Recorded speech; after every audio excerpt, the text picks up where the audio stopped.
प्राणान् नमो भगवते पुरुषाय तुभ्यं। गुरुर्ब्रह्मा गुरुर्विष्णुः गुरुर्देवो महेश्वरः गुरुः साक्षात् परं ब्रह्म तस्मै श्रीगुरवे नमः।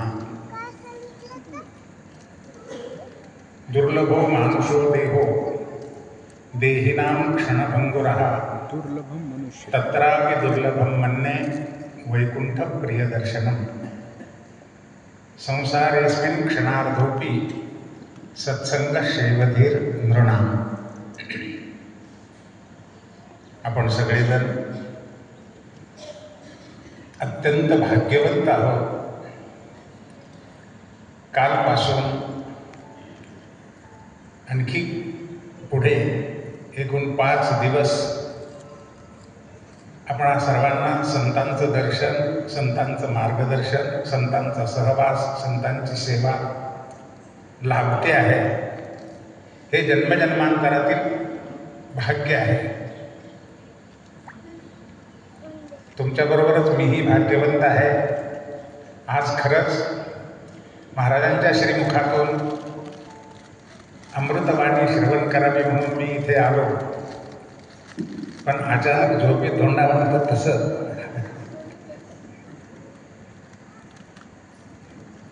एवढ्या मोठ्या ज्ञानसूर्यापुढे आपल्यासारख्या काजव्यानं काय बोलावं। पण शास्त्रवचन असं आहे, आज्ञा गुरुनाम हे विचारणीया। श्री गुरूंनी आज्ञा केल्यानंतर तिथे काही विचारच करू नये। अस्तु सेवेसाठी घेतलेला हा श्लोक श्रीमद भागवतातील 11 स्कंदातील प्रसंग आहे। राजा जनकांच्या घरी नवयोगी आले असताना कवी हरी अंतरिक्ष प्रबुद्ध पिप्पलायन आविर्होत्र द्रुमिल चमस्कर भाजन हे महान नवनारायणाचे अवतार जनक महाराजांकडे आले असताना राजा जनकांनी सिंहासनावर त्यांना बसवून यथासांग पाद्यपूजा केली आणि चरणावर साष्टांग दंडवत घालून प्रार्थना केली की महाराज, दुर्लभो मानुषो देहो। सगळ्यात दुर्लभ जर की असेल 3 गोष्टी दुर्लभ सांगितलेल्या आहेत बघा। जगद्गुरु आदिशंकराचार्य महाराजांनी सुद्धा हेच सांगितलेलं आहे, दुर्लभम त्रयमेवैत। 3 गोष्टी दुर्लभ आहेत। त्यात पहिली गोष्ट हा मनुष्य देह मिळणं अत्यंत दुर्लभ आहे। तसं पाहिलं 84 लाख योनी आहेत, पण या सगळ्या देहामध्ये योनीमध्ये नासका, कुचका, रोगाचं भांडार, दुर्भर, विटाळाचं माहेरघर असा देह जर कोणता असेल तर हा मनुष्य देह नाही का। एवढे दवाखाने गावोगावी। हे दवाखाने माणसाचे आहेत का जनावरांचे आहेत? जनावरांचे दवाखाने किती आहेत?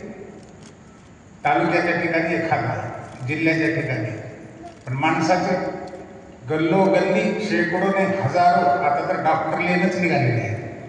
गल्लीच्या गल्ली डॉक्टरचे दवाखाने, आणि हे सगळे माणसाचे आहेत। मनुष्याचं शरीर रोगाचं भांडार आहे। पशुचे देह आमच्यापेक्षा चांगले आहेत, निरोगी आहेत, बलवंत आहेत। काही काही पशु तर दिसायला सुद्धा सुंदर आहेत आपल्या देहापेक्षा। मोर पहा किती सुंदर आहे, पोपट पहा हिरवागार रंग, लाल जर्द चोंच, अगदी सुंदर गळ्याला काळा पट्टा, किती सुंदर आहे, हक्कड स्वरूप आहे। सौंदर्याच्या दृष्टीनं, बलाच्या दृष्टीनं, आरोग्याच्या दृष्टीनं, सगळ्या दृष्टीनं जर विचार केला तर मानवी देहापेक्षा पशुचा देह वरचढच आहे। एका ठिकाणी संतांनी असं म्हटलेलं आहे की पशु का होत पन्हैया नरका कछुना होय। विचार जर केला तर जनावरांच्या देहाचा उपयोग तरी आहे की नाही? जनावर मेल्यानंतर, म्हैस बैल मेल्यानंतर निदान त्याच्या कातडीपासून चप्पल बूट तरी बनतात। माणसाच्या देहापासून कातडीपासून बनतात का? जनावरांचे हाडं कोलगेट सारख्या दंतमंजनमध्ये वापरता येतात, माळ घातलेला आम्ही माळकरी म्हणतो आणि एकादशीच्या दिवशी सकाळी उठलं की कोलगेटनं दात घासतो. ह्या विदेशी कंपन्या काय काय करतील आणि कसं पाठवतील आम्हाला काही सांगता येत नाही बरं का. अर्थात जनावराची हाडं सुद्धा कामाला येतात, जनावराची कातडी कामाला येते, माणसाची येते का? नाही. माणसाचा देह काहीच कामाला येत नाही. असं जरी असलं, नश्वर आहे, अशाश्वत आहे, दुर्भर आहे, दुर्धर आहे, विटाळाचं माहेर घळ आहे, दुर्गंधीचं भांडार आहे, असं जरी असलं तरी संत म्हणतात नरकर्णी करे तो नरका नारायण होय. नराचा नारायण होण्याचं सामर्थ्य फक्त याच देहात आहे, इतर देहात नाही. पशुच्या देहात साधना करता येते का? म्हशीला कळतं का भजन कसं करावं? बैलाला कळतं का एकादशी कशी करावी? कावळ्याला चिमणीला कळतं का देवाची पूजा कशी करावी? नाही कळत. पशवाधिकाच्या देहात साधना करण्याचं ज्ञान नाही, साधना करता येत नाही. पशूंच्या देहात आहार, निद्रा, भय, मैथुनंच बस 4च गोष्टी आहेत. पण मानवी देहामध्ये इथे ज्ञान आहे, इथे बुद्धी आहे आणि त्या बुद्धीचे द्वारा साधना करून नराचा नारायण होता येतं, परमात्मा पद प्राप्त करून घेता येतं. जन्म मरणातून मुक्त जर व्हायचं असेल तर फक्त हाच देह लायक आहे साधना करण्याला. म्हणून सगळ्यात दुर्लभ जर काही असेल तर हा मनुष्य देह दुर्लभ आहे. पहिला मनुष्य देह दुर्लभ. बरं, मनुष्य देह मिळाला पण त्यात आयुष्य मिळणं आणखी त्याहून दुर्लभ. आयुष्य सगळ्यांना मिळतं का? फार क्वचित लोकांना मिळतं. बरं, आयुष्य अत्यंत चंचल आहे, दुर्लभ आहे. बरं, दुसरं आयुष्यही मिळालं, मनुष्य देहही मिळाला आणि आयुष्यही मिळालं. पण त्या आयुष्यामध्ये 70-80 वर्षाचा म्हातारा आहे, पण त्या आयुष्यामध्ये जर संतांची संगती नाही मिळाली तर काय उपयोग आहे? तस्य जन्म निरर्थकम म्हटलेलं आहे बरं का. अजागल स्तनशैव. जर मनुष्य देह मिळाला, आयुष्यही मिळालं आणि त्या आयुष्यात जर संतांची संगती नाही लाभली तर शेळीच्या गळ्याला स्तन असतात म्हणे. एक 100-200 शेळ्यांचा खांड जर असला तर त्यामध्ये 4-2 शेळीच्या गळ्याला स्तन असतात. ते शेळीच्या गळ्याचे स्तन जसे निरर्थक आहेत, ते काही पिलाला पाजता येत नाही, दूध देत नाहीत, काहीच उपयोगाचे नाही. ते जसे निरर्थक आहे तसं आमचं जीवन सुद्धा निरर्थक आहे. जर या मनुष्य देह प्राप्त होऊन आयुष्य मिळून या आयुष्यामध्ये जर संतांची संगती नाही लाभली तर आमचं जीवन निरर्थक अशा प्रकारचं आहे. म्हणून सगळ्यात दुर्लभ जर काही असेल तर संतांची संगती दुर्लभ आहे. म्हणून जनक महाराज म्हणतात की संसारेस्मिन् क्षणार्धोपि सत्संग शेवधीर नृणाम. संतांची संगती अत्यंत दुर्लभ आहे. अशी ही दुर्लभ असणारी, जीवन कृतार्थ करणारी संतांची संगती जीवनात अर्धा क्षण का होईना पण लाभावी बरं का. भगवंताची कृपा असेल तरच ही संगती लाभत असते, अन्यथा नाही बरं का. जनक महाराजांनी तर असं म्हटलंय, क्षणार्धोपी, अर्धा क्षण जरी संत संगती लाभली तर आपलं जीवन कृतार्थ होतं का. आता कोणी म्हणेल अर्ध्या क्षणानं काय होतं? हो, अर्ध्या क्षणाच्या संत संगतीनं काय होत नाही महाराज. जीवन कृतार्थ होतं, जीवन पालटून जातं, आमच्या जीवनात क्रांती घडते. अशी एक कथा सांगितलेली आहे पुराणामध्ये. एकदा म्हणे वशिष्ठ महाराज विश्वामित्र ऋषींच्या आश्रमात आले आणि आश्रमात आल्यानंतर विश्वामित्रांनी वशिष्ठांचं आगत स्वागत केलं, सत्कार केला, खाद्यपूजा केली, भोजन दिलं आणि भोजन झाल्यानंतर दक्षिणा द्यावी लागते. कारण अदक्षिणाकम यज्ञ हा म्हणजे कितीही मोठा यज्ञ केला आणि दक्षिणा जर नाही दिली तर तो वाया जातो म्हणजे बरं का. तुम्ही कितीही मोठा कार्यक्रम करा पण तो कार्यक्रम सफल झाला हे पाकिटावरूनच ठरत असतं. पाकिट दिलं तरच सफलता आहे, अन्यथा नाही. तसं पंचपक्वान्नाचं भोजन जरी दिलं आणि दक्षिणा जर काही का असे ना, 1 पैसा जरी दिला तरी चालेल, पण भोजन दक्षिणा जर नाही दिली तर ते दिलेलं भोजन वाया जातं. म्हणून आता दक्षिणा द्यायची. काय दक्षिणा द्यावी? विश्वामित्र ऋषी म्हणाले, महाराज माझ्याजवळ तर दुसरं काही नाही म्हणे, सोनं चांदी रत्न हिरे माणकं मोती काहीच नाही, पण माझ्या जीवनात मी 60,000 वर्ष तपश्चर्या केलेली आहे. त्या 60,000 वर्ष तपापैकी 1,000 वर्ष तपाचं पुण्य मी तुम्हाला दक्षिणेच्या रूपात देतो, त्याचा तुम्ही स्वीकार करा. संकल्प सोडला, पाणी सोडले, दक्षिणा दिली. त्याला वशिष्ठ महाराज उठले आणि आपल्या आश्रमात निघून गेले. 4-2 महिन्यानंतर एकदा विश्वामित्र ऋषी वशिष्ठांच्या आश्रमात आले. वशिष्ठ महाराजांनी सुद्धा विश्वामित्रांचा सत्कार केला, सन्मान केला, भोजन वगैरे दिलं आणि आता दक्षिणा द्यायची वेळ आली. वशिष्ठ महाराज म्हणाले, विश्वामित्र ऋषी माझ्याजवळ तर काहीच नाही, तुमच्याजवळ निदान 60,000 वर्ष तप तरी होतं, माझ्याजवळ तर तेही नाही. माझ्याजवळ तपश्चर्या नाही, कुठल्या प्रकारचं काहीच नाही, धन दौलत काहीच नाही. पण प्रभू रामचंद्रांच्या कृपेनं माझ्या जीवनात जी काही थोडी बहुत संत संगती घडली असेल, त्या संत संगतीतलं अर्ध्या क्षणाचं पुण्य मी तुम्हाला दक्षिणेच्या रूपात देतो, त्याचा स्वीकार करा. असं म्हटल्यानंतर विश्वामित्र ऋषी एकदम संतापले. महाराज तळपायाच्या मस्तकाला गेली, म्हणे, महाराज तुम्ही माझा अपमान करता आहात. मला काय समजलं तुम्ही? इतकं एकष्टीत समजता का?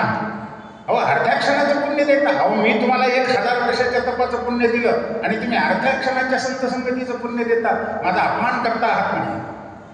तेव्हा वशिष्ठ महाराजांनी अर्जुनने म्हणे, नाही महाराज, असं काही नाही. त्या अर्ध्या क्षणाची संत संगती म्हणजे काहीतरी क्षुल्लक आहे आणि 1,000 वर्षाचं तप म्हणजे फार मोठं आहे. असं संत संगतीची तुलना तपश्चर्येशी करू. तपश्चर्येशीच नव्हे, जगातल्या यच्चयावर कुठल्याही साधनाची तुलना संत संगतीशी कधीच करू नये. जप असो, तप असो, यज्ञ असो, याग असो, दान असो, धर्म असो, तीर्थ यात्रा उपवास, हे सगळी साधनं एकीकडं आणि संत संगती एकीकडं. संत संगतीची कुठल्याच साधनाशी तुलना करता येत नाही, करूच नाही. असं कसं म्हणतात? तप सर्वश्रेष्ठ आहे विश्वामित्र ऋषी म्हणतात. त्याला दोघांचा वादविवाद खूप लागला. शेवटी आता वाद मिटवायचा कुठे? चला म्हणे कोर्टात जाऊ. गेले सत्य लोकात दोघे. ब्रह्मदेवाला नमस्कार करून दोघांनी सांगितलं, महाराज सांगा, अर्ध्या क्षण संत संगतीचं पुण्य श्रेष्ठ की 1,000 वर्षाचं तप श्रेष्ठ? ब्रह्मदेवाने पाहिलं, विचार केला. खरंच जर सांगितलं तर कोपिष्ठ विश्वामित्र मला सुद्धा शाप द्यायला काही कमी करणार नाही, नक्की मला हे शाप देईल. म्हणून त्याने थोडं युक्तीनं घेतलं. ते म्हणे, हे पा, माझ्या मागे सृष्टी निर्मितीचं कार्य आहे, रचनेचं कार्य आहे, खूप मोठा व्याप आहे आणि मला अजिबात वेळ नाही. तुम्ही असं करा, पाताळामध्ये जा आणि शेष नारायणाला विचारा, या प्रश्नाचं उत्तर शेष भगवान देतील म्हणे तुम्हाला. ठीक आहे. दोघं सत्य लोकातून पाताळामध्ये आले. शेषनारायणाला नमस्कार केला. सांगा म्हणे, महाराज अर्ध्या क्षण संत संगतीचं पुण्य श्रेष्ठ आहे का 1,000 वर्षाचं तप श्रेष्ठ आहे? शेषाने त्याला तर 4च होते, याला तर 1000 डोके, 1000 डोके खाजवली आणि विचार केला. नाही तर कसं उत्तर द्यावं? सरळ सरळ उत्तर द्यावं तर हा विश्वामित्र मला सुद्धा शाप द्यायला काही कमी करणार नाही, उत्तर तर दिलं पाहिजे. म्हणून त्यांनी युक्ती केली. म्हणे, हे पहा, माझ्या डोक्यावर ना पृथ्वीचं ओझं आहे म्हणे एवढं मोठं, आणि डोक्यावर ओझं असल्यानंतर उत्तर द्यायला कसं काय देईल म्हणे, माझं सगळं लक्ष तिकडे आहे. तुम्ही असं करा, आपल्या साधनानं माझ्या डोक्यावरचं ओझं थोडं कमी करा. मग माझ्या डोक्यावरचं ओझं कमी झालं की मी निवांत होतो आणि तुमच्या प्रश्नाचं उत्तर देतो. पण काय हरकत नाही म्हणे.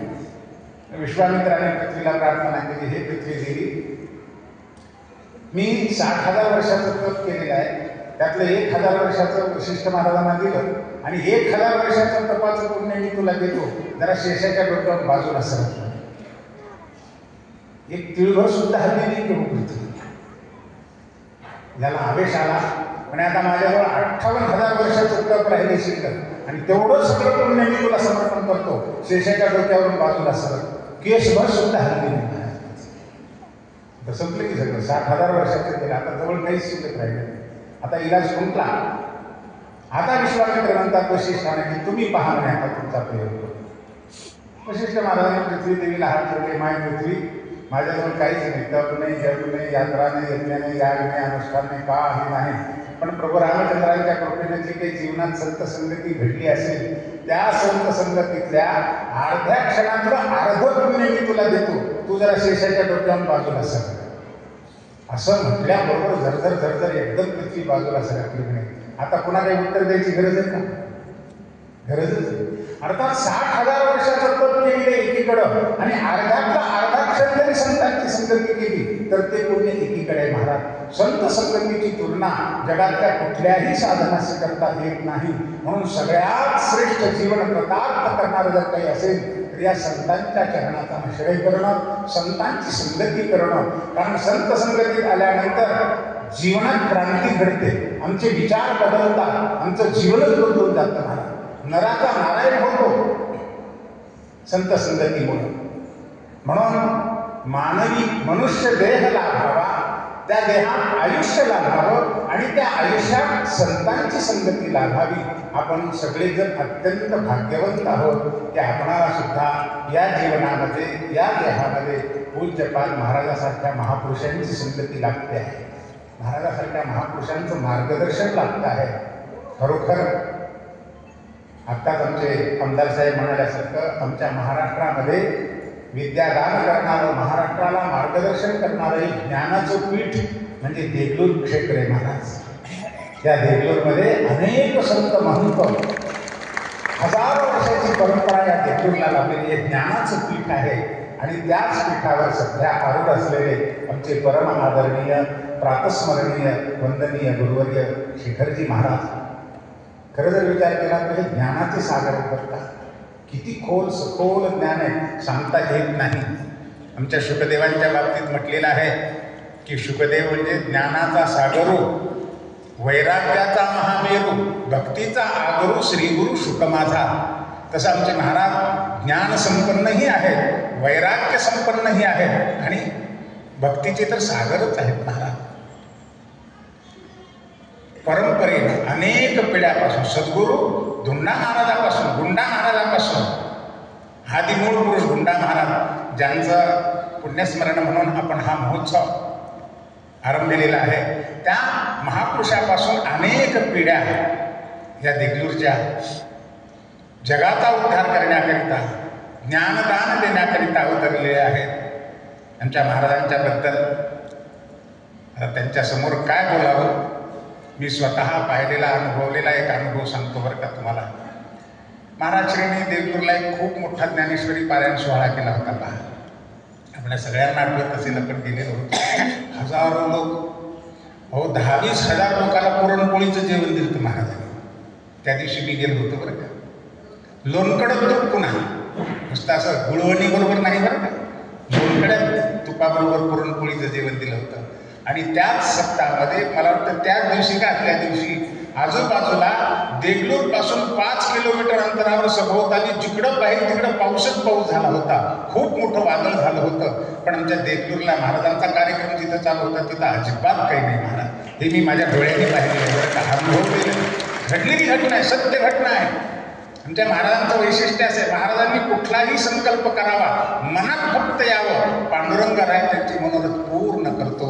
त्यांच्यावर पूर्ण पांडुरंगांची कृपा आहे. पांडुरंगाच्या चरणाचे अनन्य भक्तराज आहेत आणि असंख्य जीवांचा उद्धार करणे हेच ज्यांच्या जीवनाचं कार्य अशा प्रकारचं आहे. असे ज्ञानाचे सागर पूज्यपाद प्रातस्मरणीय. खरं तर आमची काहीच लायकी नाही महाराजांच्या समोर व्यासपीठावर बसणं म्हणजे फार मोठा अपराध आहे. पण महाराजांची आज्ञा म्हणून इथून त्यांच्या चरणी साष्टांग वंदन करतो आणि तुम्हा श्रोत्यांना सुद्धा जास्तीत जास्त लाभ कसा घेता येईल पहा. आपणही घ्या, आपल्या शेजाऱ्या बाजाऱ्यांनाही सांगा आणि जास्तीत जास्त या कार्यक्रमाचा लाभ घेऊन आपल्या ज्ञानामध्ये भर घ्या आणि आपलं जीवन कृतार्थ करून घ्या. पुनश्च एकदा महाराजांच्या चरणकमली साष्टांग वंदन करून मी वाणीला विराम देतो. पुंडलिक वरद हरी विठ्ठल श्री गुरु ज्ञानदेव तुकाराम. सद्गुरु गुंडा महाराज की जय. सद्गुरु हरी महाराज की जय. विठ्ठल विठ्ठल विठ्ठल विठ्ठल विठ्ठल विठ्ठल. पुंडलिक वरद हरी विठ्ठल.